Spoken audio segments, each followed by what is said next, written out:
Hello' বন্ধুসকল, কি খবৰ? আশা কৰিছোঁ আপোনালোক সকলোৱে ভালে আছে। যদি আপুনি অসমৰ এজন ইউটিউবাৰ আৰু অসমত ইউটিউবাৰ হিচাপে নিজৰ কেৰিয়াৰ ডিচাইড কৰিবলৈ গৈছে, তেতিয়াহ'লে এই ভিডিঅ'টি আপোনাৰ বাবে বহুত উপযোগী হ'ব। আমাৰ আজি টপিকটি হ'ল যে কিদৰে আমাৰ ইউটিউব ভিডিঅ'ছ যি আমি ইউটিউবত পাব্লিছ কৰিছোঁ তাক ফেচবুকত ডাইৰেক্টলি লিংক কৰি শ্বেয়াৰ কৰি ভিউজ বা ছাবস্ক্ৰাইবাৰ্ছ পাম, সেই বিষয়ে আমি ডিছকাছ কৰিম। আশা কৰিছোঁ আপুনি এই ভিডিঅ'টি চোৱাৰ পিছত আপোনাৰ ইউটিউবৰ ভিডিঅ'ছ ফেচবুকত শ্বেয়াৰ কৰা অতি সহজ হৈ পৰিব। আহক তেতিয়াহ'লে আমি পলম নকৰোঁ, আৰম্ভ কৰোঁ আজিৰ ভিডিঅ'টি। হেল্ল' ফ্ৰেণ্ডছ, যদি আপোনাৰ এটা ইউটিউব চেনেল আছে, ইউটিউব চেনেলৰ ভিডিঅ'ছ আপুনি ডাইৰেক্টলি এফবিত या ফেচবুকত যদি আপুনি লিংক কৰি শ্বেয়াৰ কৰি ভিউজ পাব বিচাৰে, তেতিয়াহ'লে আমি যাম ক্ৰোম ব্ৰাউজাৰ। ক্ৰোম ব্ৰাউজাৰত আমি ক্লিক কৰি দিলোঁ। ক্লিক কৰি ইউটিউব অ'পেন কৰাৰ পিছত আপুনি এনেদৰে ইণ্টাৰফেচ পাব। কিন্তু আপুনি এই ইণ্টাৰফেচ চেঞ্জ কৰাটো বহুত আৱশ্যক। গতিকে ৰাইট ছাইডত ওপৰত থকা তিনিটা ডটত ক্লিক কৰি আপুনি এনেদৰে এটা ছেটিংছ পাব। আপুনি তললৈ গ'লে ডেস্কটপ ছাইট লিখা আছে, ইয়াত এই বক্সটোত টিক মাৰ্ক দি দিয়ক। এনেদৰে টিক মাৰ্ক দি দিয়াৰ পিছত এনেদৰে ইণ্টাৰফেচ পাব, নহয়নে? এনেদৰে ইণ্টাৰফেচ পোৱাৰ পিছত আপুনি যিটো ফেচবুকৰ আপোনাৰ প্ৰফাইল আইকনত ক্লিক কৰি দিয়ক। ক্লিক কৰি দিয়াৰ পিছত মাই চেনেললৈ যোৱাৰ পিছত এনেদৰে এটা ইণ্টাৰফেচ পাব। এনেদৰে ইণ্টাৰফেচ পোৱাৰ পিছত আপুনি ইয়ালৈ যাওক। কোনত আপুনি তিনিটা লাইন পাব। এই তিনিটা লাইনত ক্লিক কৰি দিয়ক। ক্লিক কৰি দিলোঁ।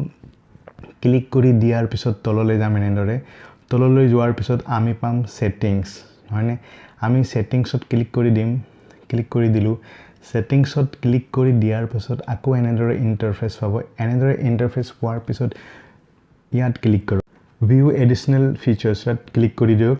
ভিউজ এডিশ্যনেল ফিচাৰত ক্লিক কৰাৰ পিছত আপুনি এনেদৰে এটা ইণ্টাৰফেচ পাব। ইয়াত আহি আপুনি ভিডিঅ' মেনেজাৰত ক্লিক কৰি দিয়ক। ভিডিঅ' মেনেজাৰত আমি ক্লিক কৰি দিলোঁ। ক্লিক কৰি দিয়াৰ পিছত এনেদৰে এটা ইণ্টাৰফেচ পাম, য'ত আপুনি আপোনাৰ যিমানবোৰ ভিডিঅ' আছে তাক দেখি পাব। এতিয়া আমি যিটো ভিডিঅ' এফবিত লিংক কৰি ফেচবুকত লিংক কৰি শ্বেয়াৰ কৰিব বিচাৰিছোঁ, সেই ভিডিঅ'টোৰ তলত আপুনি এটা অপশ্যন পাব, এডিট বটন। এডিট বটনটোত আপুনি ক্লিক কৰি দিয়ক। এডিট বটনত ক্লিক কৰি দিয়াৰ পাছত আপুনি আকৌ এনেদৰে এটা ইণ্টাৰফেচ পাব। এই ইণ্টাৰফেচ পোৱাৰ পিছত আপুনি যদি অলপ জুম কৰি চাই ৰাইট ফালে, তেতিয়াহ'লে এই ভিডিঅ'টোৰ ইউটিউব লিংক পাব আপুনি ইয়াত। আপুনি চাওক, দেখিব পাৰিছে ইউটিউব লিংক ইয়াত দিয়া আছে। গতিকে আপুনি ইয়াত ক্লিক কৰি দিয়ক। ক্লিক কৰি কপি কৰি লওক। আপুনি কপি কৰি লওক।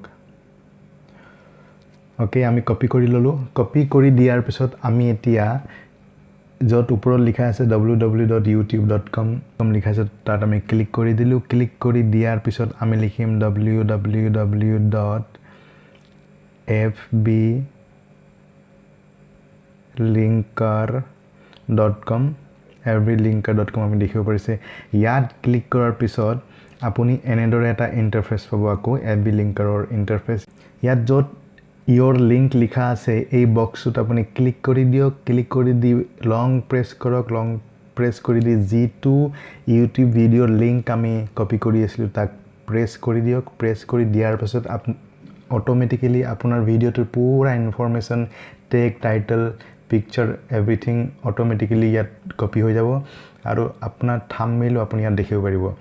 ইয়াৰ পিছত আমি যাম এই ছাবমিট বটনত ক্লিক কৰিম। ক্লিক কৰাৰ পাছত আমি ক্লিক কৰিম শ্বেয়াৰ অন ফেচবুক। ইয়াত ক্লিক কৰি দিলোঁ। Okay, let's check my Facebook.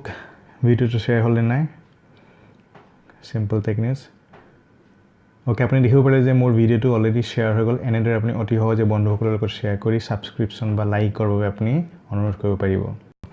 আশা কৰিছোঁ এই ভিডিঅ'টি আপোনাৰ বাবে হেল্পফুল হ'ব। ধন্যবাদ। Hello friends, if you like this video, please don't forget to give me thumbs up and please subscribe and share, and please don't forget to write some comments. Okay, take care.